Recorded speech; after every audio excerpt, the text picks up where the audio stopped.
Hello everyone, my name is Havish Madhupati and these are top 5 Excel tips which will change the way you work. Tip number 1. Create a new window on Excel. When you're writing VLOOKUP, it becomes very difficult if the table array is on a different sheet. For example, right now we have the list of IDs on our dashboard sheet, but to be able to get the names we have to go to the source sheet. To make this process simpler, we click on View and then New Window.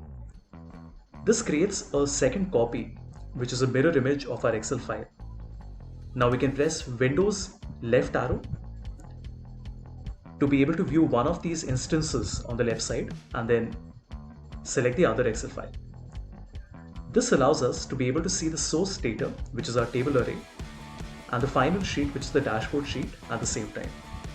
And you will notice that now when we write a VLOOKUP function, it makes it much simpler because we can write the formula and also select the source data at the same time. Tip number 2. Merge headings across multiple cells.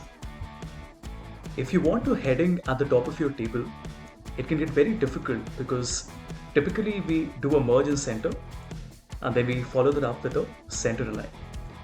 Now while this might look great, the challenge is that if I go to any one of these records and I press Ctrl spacebar, it selects the entire group of 5 cells that I have merged together, and this can get really irritating.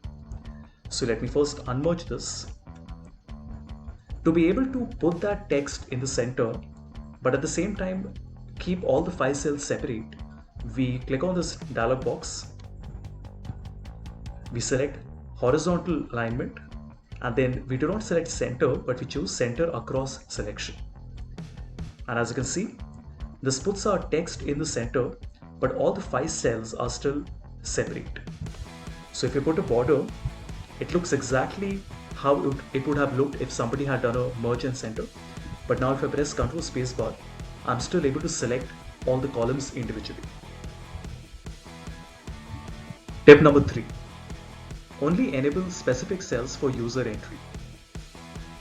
Sometimes you want to only enable a specific cell or a specific range of cells for user input. For example, right now I want the user to be only able to edit the cells in green, while everything else on the worksheet should be locked. To do this, we first select the entire worksheet, right click, Format Cells, Protection, and then we make sure that this entire worksheet is locked. After that, we can select these cells in green, right click, Format Cells, and make sure that this locked tick mark has been unticked.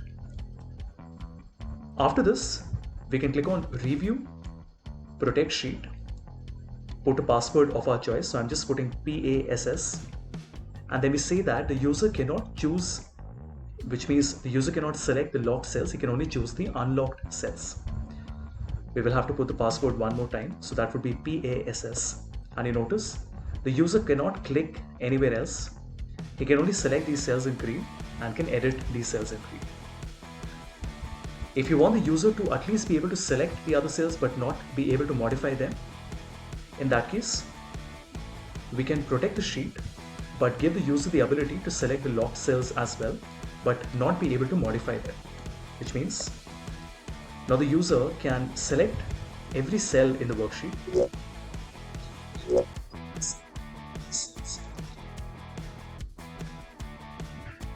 Tip number 4. Sort data horizontally.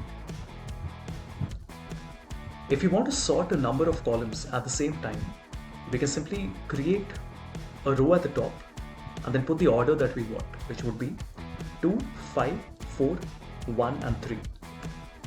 We select the entire data, making sure that the top row is also selected. Click on Home, Sort and Filter, and then Custom Sort. Options, Sort left to right, and OK. Now we want to sort the row number in which the correct order is written, which in this case is row number 3. and we want to sort the smallest to largest, and in one click we can change the order of all our columns.